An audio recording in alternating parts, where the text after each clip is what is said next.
With most AAA game companies releasing the same reskinned open world game every single year, a lot of people like myself tend to lose interest in them pretty quickly. The term open world has kind of lost its novelty over time and has kind of just devolved into a bunch of fetch quests and insane amounts of collectibles.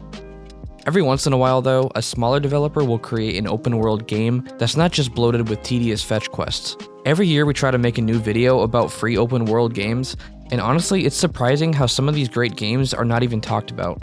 We went through nearly every free open world game available on Steam, and we found what we believe are some of the best available right now.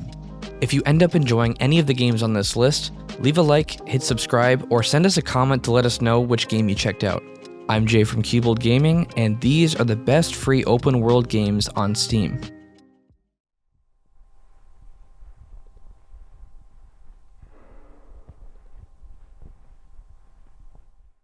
The Complex found footage is yet another take on the Backrooms, which, if you haven't heard of it, is a popular concept of these hauntingly empty office-like rooms existing in another dimension. And sometimes people fall in with a video camera, which is what this game is about.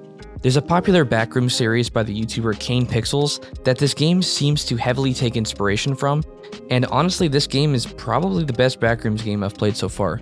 This game seemingly breaks the typical open world formula by being both horror themed and being set in a seemingly linear area, but you're free to explore the entire Backrooms and find its secrets. The game is styled to look like an old school VHS tape, which is a style that almost looks photorealistic with the right filters. The game is shown through a lens of a video camera, allowing you to zoom in and out on things that might seem interesting. When the character sprints, he breathes really heavy and you hear it almost distorting on the video camera, which is another way they make it feel very much like you're watching a video. The world is very big and seemingly completely random, but every once in a while you'll find something out of place and you'll want to go investigate. There also appears to be some sort of creature chasing you, which adds a level of tension to the exploration. Even though the world seems big, it is mostly empty, but I think the attention you experience while exploring makes up for any lack of interaction.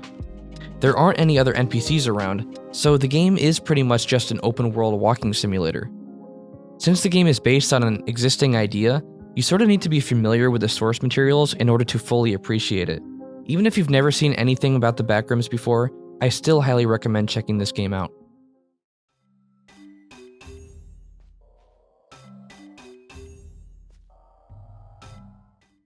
When it comes to open world games, you might have an idea in your head as to what exactly an open world game is.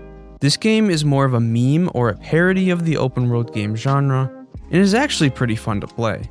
The gameplay isn't really that engaging, but it is one of those games that you can sit down and not realize you spent an hour just wasting time on it.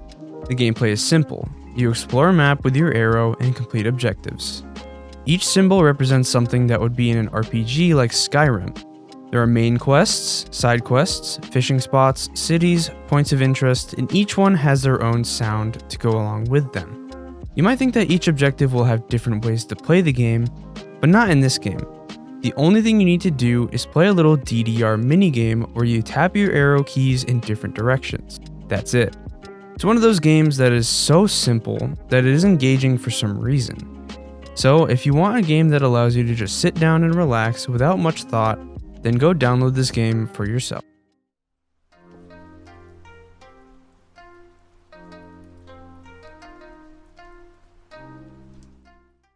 Don't Get Lost is a first-person colony sim that features procedurally generated open worlds. It kind of reminds me of Eco, if any of you have ever played that game, but just not as in-depth.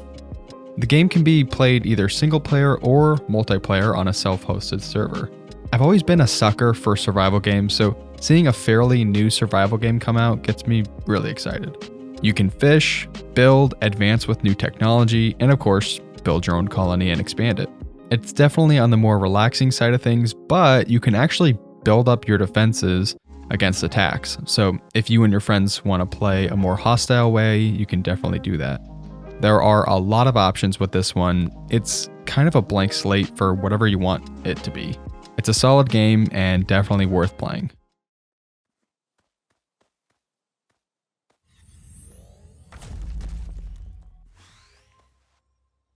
Muck is a sandbox-style roguelike that you can either play single-player or multiplayer.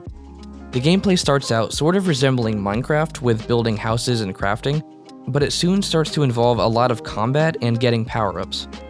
You get more power-ups and tools as you beat bosses and open chests, and you slowly become overpowered. Eventually, you'll get enough power and resources to leave the island.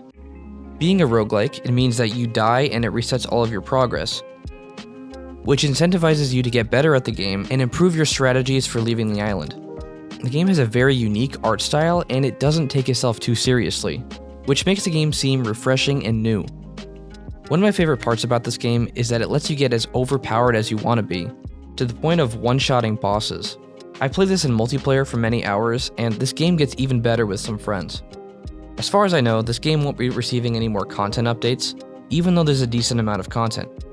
The game itself is so good that I think it could have easily been a paid game, and I really wish the developer would expand it with new content.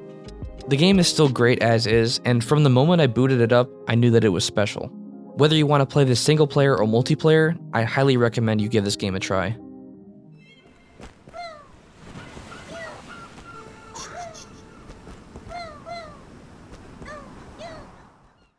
How many of you played Mario Sunshine? Well, Beach Island Deluxe isn't Mario Sunshine, but it is the closest thing you can find on the Steam store for free. It is a platformer that allows you to explore a small open world location called Beach Island. To beat the game, all you need to do is to collect 7 out of the 15 stars around the map. It is not a hard game in the slightest, but it is definitely one of those hidden gems if you enjoy playing platformers. If you do end up playing this game, make sure to try and get all 15 hidden stars around the map. There are also 3 hidden stars that the developers put in the game for those looking to find secrets. There's the standard mode that is the normal game, and then there's the speedrun mode for those looking to challenge themselves. Speedrun mode activates a timer and you need to complete the game as fast as possible. If you're looking for an open world platformer, then go check this one out for yourself.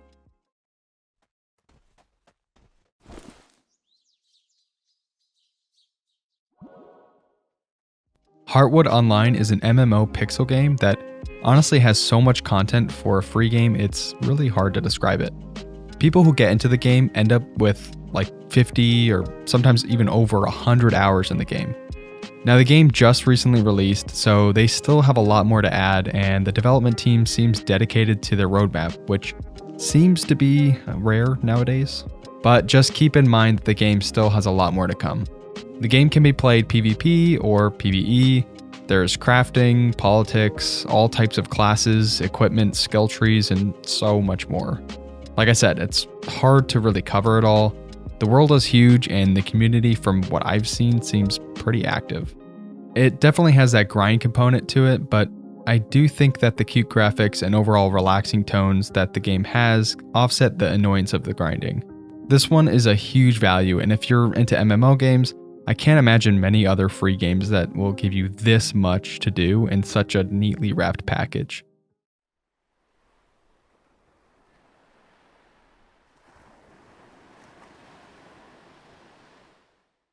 Viking Hiking is another platformer that lets you freely explore an open world.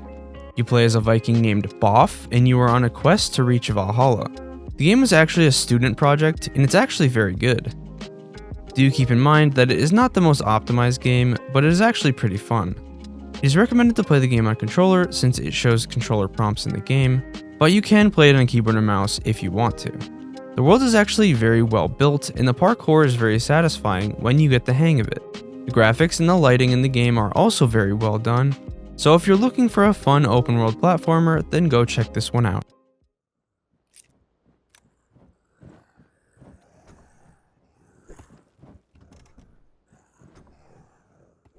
Zombie Blocks 2 is basically an updated Unturned. This game just released as of making this video, and it's surprisingly good. I've always been a huge fan of Unturned, but it always felt sort of outdated at times, and it seemed the community had somewhat died out over the years. With Zombie Blocks 2, it seems that we may be able to get that Unturned experience in a newer package.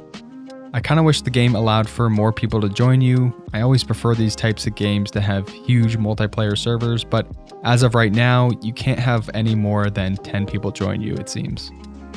It's also cool how you can play the game either in first person or third person, and the movement is pretty cracked too.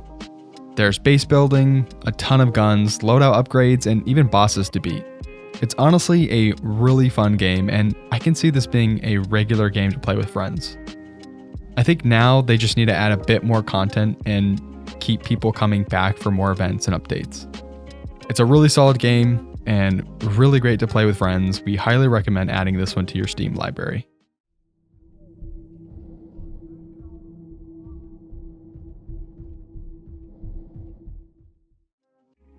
Moonrunner is a game inspired by Death Stranding, where you're tasked with activating many towers on the moon.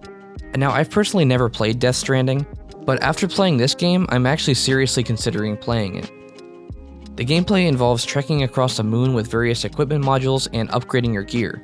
You need to find 10 towers, and each time you get a tower, it acts as a new save point. Each tower has several packages that you need to deliver to all the other towers around the world. You can only carry so many items at a time, and the more things you have, the slower your character will be. The overall game seems very polished and enjoyable to play. I was actually surprised to find how fun the gameplay was, especially since the idea of walking around on the moon just kinda sounds boring. There are enemies scattered around the map that will pop up and attack you when you least expect it, and you can fight them back if you have a weapons module. You can place ladders in order to access higher areas, or even place them horizontally to use as a bridge between two cliffs. The only real bad thing I found about this game was how ridiculously low the tolerance for fall damage was. All it takes is falling a couple feet and you'll get seriously damaged. Sometimes falls that you don't even think would hurt you at all will literally cause you to die. They explain the fall damage as it being caused by an extreme gravitational field, but honestly, I think they should have toned it down a bit. Initially, I downloaded this game because I thought the graphics looked pretty interesting, and originally I had been planning on only playing a little bit of it. Instead though, I ended up beating the entire game and nearly 100%ing it, which totally caught me off guard because normally I'm not a completionist. Overall, this game is one of the best free games I've played in recent times, and I highly recommend giving it a shot. And those were the best free open world games on Steam. If you have any suggestions or games you think we missed, let us know in the comments so we can use it in future videos. If this video helped you out at all, leave a like and subscribe to Cubold Gaming. Thanks for watching, we'll see you in the next video.